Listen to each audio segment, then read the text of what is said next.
Are you surprised? Are you shocked? You see, affirmative action has never really benefited black people to the degree that we think it would. Now, early on during the civil rights era, where black men and women stood together with their children to fight for rights for people of color, a lot of these programs were instituted in 1964. But over time, other groups took advantage of these programs. Did you know the leading beneficiaries of affirmative action have been white women? Behind them have been Asian women. And then in third, I think, is black women. Don't believe me, go look it up. So what I'm saying is affirmative action has never really opened the door in the way we thought it would. But the big deal here is all of these institutions want to use our players to make money, but then they want to tell us our scholars are not allowed to go to them. And one of the quotes I've heard around, which I really believe in, is, look, if you can't take our scholars, then we're not going to give you our athletes. And I think that black people need to start preparing more for the long haul, more for like 50 years ahead, 100 years ahead, because that's what those in power are doing. They're not thinking about 2 years from now, 3 years from now, instant gratification. They're thinking about the long haul. And we need to start thinking in that way. You know, Chris Rock said one time, he said, black people got to fly to get somewhere that white people can walk.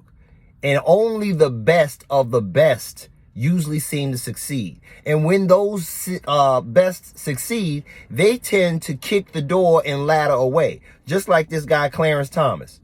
Anita Hill tried to tell y'all about his ass when he was going to get confirmed.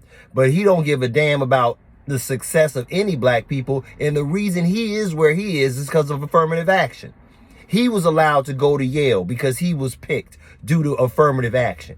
But now that he's in a position of power, he was the first one to line up to strike it down. And this is the problem we have in our society. Remember Malcolm X said, he said, they'll send somebody black to kill somebody black just to say you did it. There's always going to be some Uncle Tom bootlicking brother out there that's going to make a decision like this that's going to affect generations. But like I said, as African-American black folks in America, I think we need to start focusing on pouring into our own institutions, into our own businesses.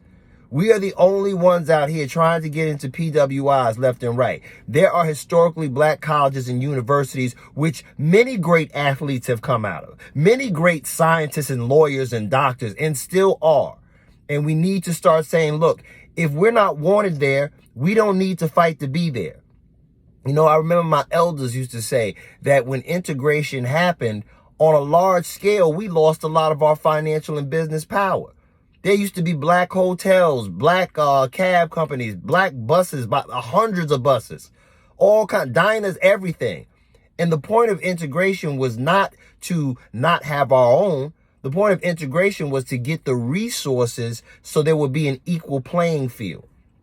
And now everything is trying to be undone because, as they say, making America great again is really trying to take us back to like the 40s and 50s, where basically everybody of color was living in hell, and the middle class, right after World War II, everybody came up.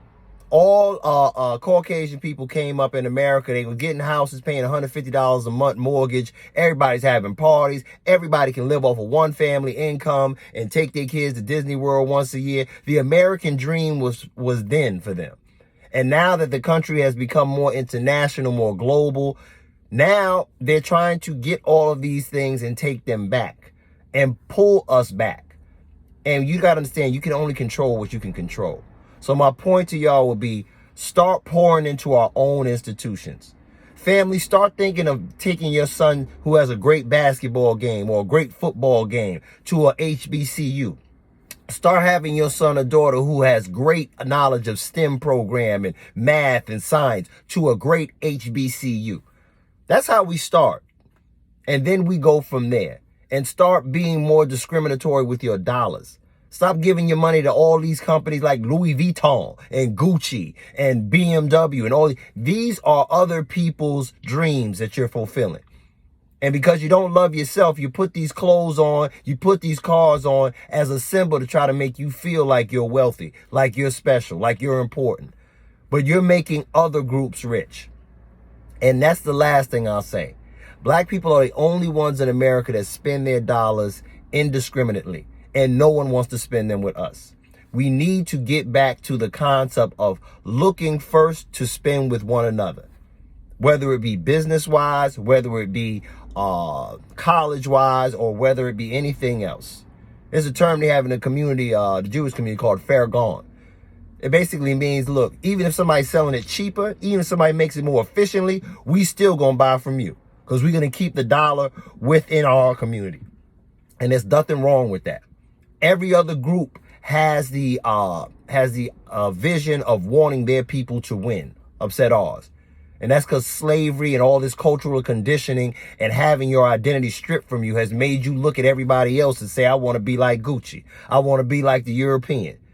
But there's greatness that's been in you, and you need to start tapping into it.